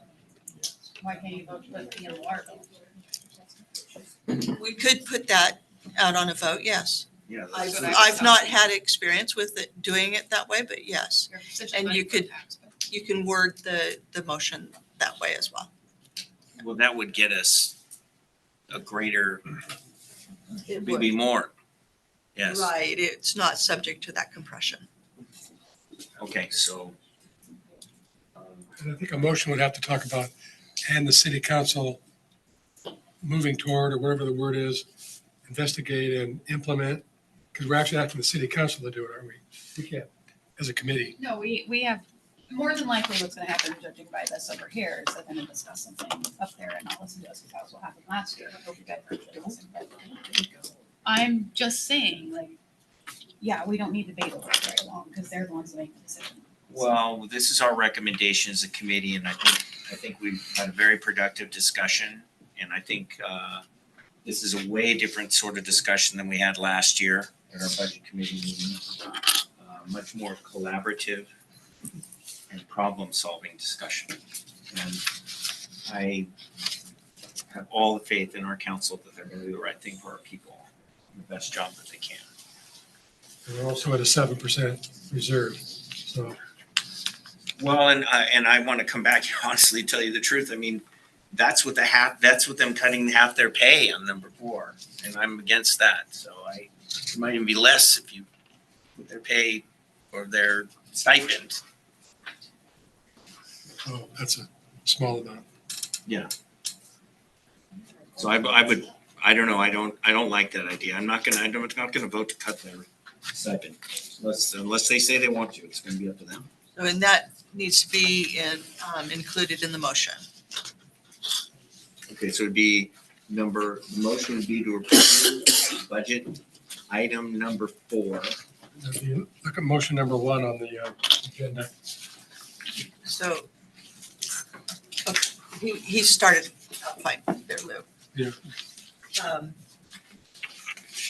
Yeah, so there's the form of the motion is number 1 there. And when you do that, include those other things that you talked about, not reducing the council stipend and So I would say number Putting to the 4, vote state it. option would be number 4, yeah, and I it's think as a point of appropriation. order, those should all be voted on separately. I don't think. We're you need not- one motion. we're not taking public comment now. We're not Robert's taking rules public is comment. violated. We're They not should all be taking voted public on comment. separately. No public comment at this time. That ain't a comment, it's Robert's rules. Point of order. I agree with Brady, they are. They should be voted on separately. That is how government works. Otherwise we have to Point go, of order. otherwise we have to go back in, hash out, if this isn't like one of the things in the whole, you know what I mean, it makes sense to do it. Maybe we'll get it. Maybe I'll just hit the bullseye on the first one, and then Well, Doesn't sound like that. So if the committee, if the committee, I don't think that's how it's gonna go. all right. so if the committee agrees that they want to do it that way, that's fine.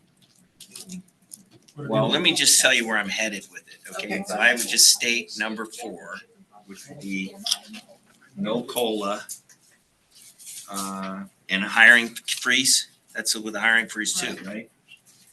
And then I would revise that, and I would say the council budget would remain at 135,840. That's not including their revisions right now, right? Pardon me? The hiring freeze doesn't apply to the, what do you have, 2 open? 6? Well, I know he has 6, but he's got 2 right now at least. Well, I don't think any of those 6 will be taken away. There's already people that are, okay, so it's not gonna take away. Right. That's my That's not understanding. their hiring freeze. No, it's not. Chief, is that correct? She's like, I hope so. Okay. I don't want that. And appropriations is shown for option, why are the appropriations different? What do you mean by that? Why am I? And appropriations is shown for option number 4 as well? Right, yes. Okay, all right. And then, and to approve levy? No, but that's not what we're talking about. We're talking about something different. We're talking about, what would be the language for? Okay, so how about, let's do it this way. That option, or the motion number 1, cut it off there where it, I'll show you.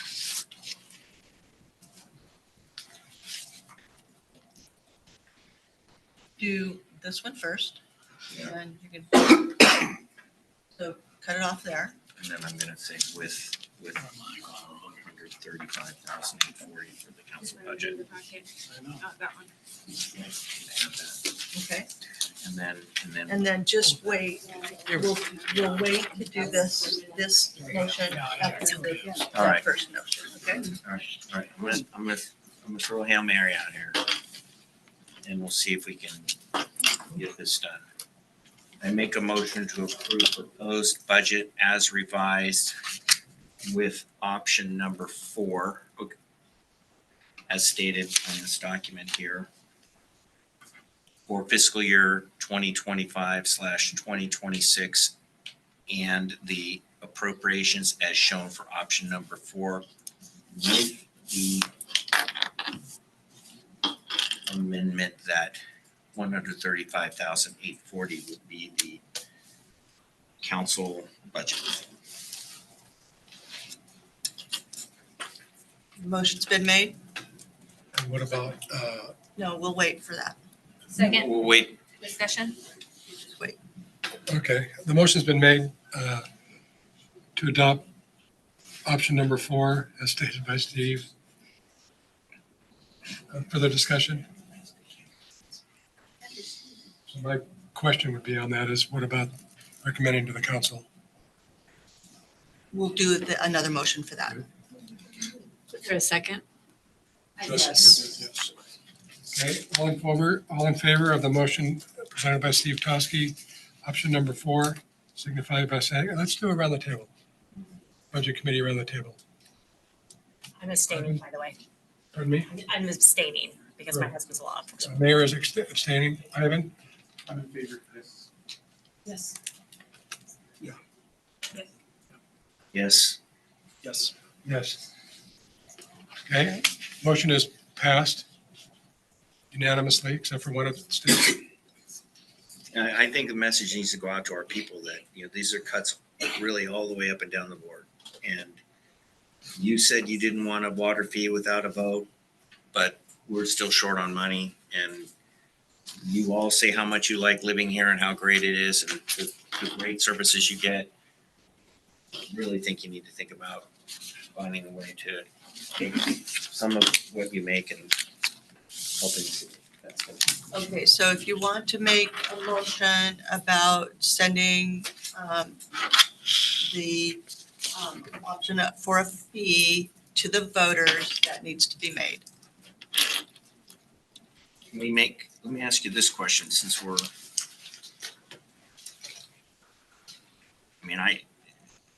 what's the, can you make more than one? Can you ask for like a yes to a $42 fee, yes to a $50 fee, yes to a $20 fee? Can there be that kind of a option for people to choose? I think it has to be one. Yeah, it would I've never have seen to anything like that on the ballot. have to be proposed as one. I've Multiple never choice. seen anything. Multiple choice, 0. People are already confused when there's one choice. Yeah. They voted Can't give them down. zero. My dad called me, I'm like, I don't know. So I think that's gotta be something council does as far as, yeah, that's a council. So you'd probably need to, with that concern, you would probably be best to advise the fee that you think should go to the voters. Okay. What? Probably not $42. Probably not. Or have the council, or give them a range. Encourage the council to, Well, I think the budget committee should make the recommendation and then the Yes. council is the one that's gonna enact it anyway, but I think it gives the council some. And he's saying the budget committee recommended this, what do we do? okay?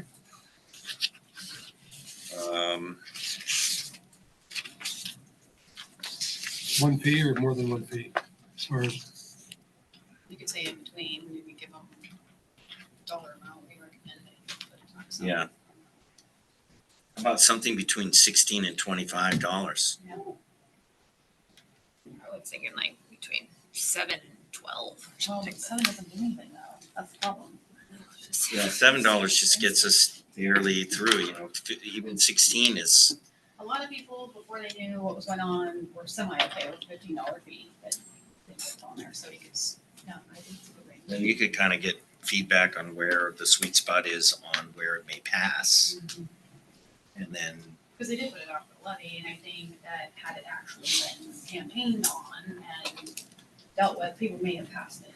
Because it kind of got, maybe we should say, Your votes. Your Yeah. votes. so. Which is not that much to me. It's not very many votes, yeah. between $16 and $40. I think you keep the high number out there because then people, I don't think $40. no, I would say 15 to 25, that's reasonable, so I think You said 16 to 25? 15 to 25. all right, I said 16, but 15, well, 16 was on this number, that's all, so. Want to make that motion? Well, what would it be, how would you phrase it? Move to, you said it earlier, Recommend. Just recommend to the council that They can- a that the service council- fee of some amount General service fee. be, or, Send people for a vote. yes. Okay, I make a motion that the budget committee recommend that the council consider putting as a ballot measure a general service fee on the utility bill in amount ranging from $15 to $25, something there according to their discretion. Okay, we got a motion and a second to recommend to the council to bring to the people a vote for general service fee of between, did you say 15 or 16? 15 to 25. $15 to $25. And it was seconded. Any further discussion? Let's go around the table. I'm gonna abstain for today. Mayor is abstaining. Start with Ivan. Mayor, yes or no? Yes. Yes. Yes, Yes. Yes. Unanimous except for one abstention. So the technical part of this, the rest of that, on number one there, we need a motion to approve Levy. levy of city's full tax rate of 1.9078 per thousand of assessed value for tax year 2025, 2026, and approve receipt of state shared revenues. So we need that motion. I make a motion to approve levy of the city's full tax rate of 1.9078 per thousand of assessed value for tax year 25, 26, and approve receipt of state shared revenue. a second. Councilor Sundin and Budget Member Toski have moved and seconded to basically incorporate the second half of paragraph 1. I'm gonna abstain for today. Jennifer Massey has abstained again around the table. Yes. Yes. Yes. Yes, Yes. Yes. Unanimous except for one abstention. Okay. Including one abstention. We have an approved budget. wow.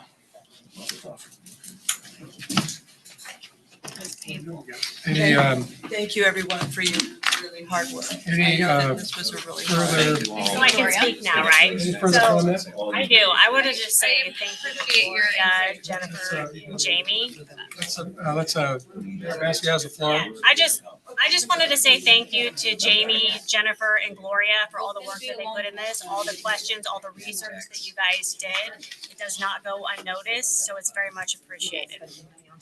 I agree with everything the mayor, you guys did a great job. Really fantastic job, and this very much helped. These 5 options was really helpful. Yes, it did. I think we, Being here, Joe. With no further business, Yeah, I gotta go. thank you for being here. Jennifer, Jamie, thank you very much. Meeting is hereby adjourned.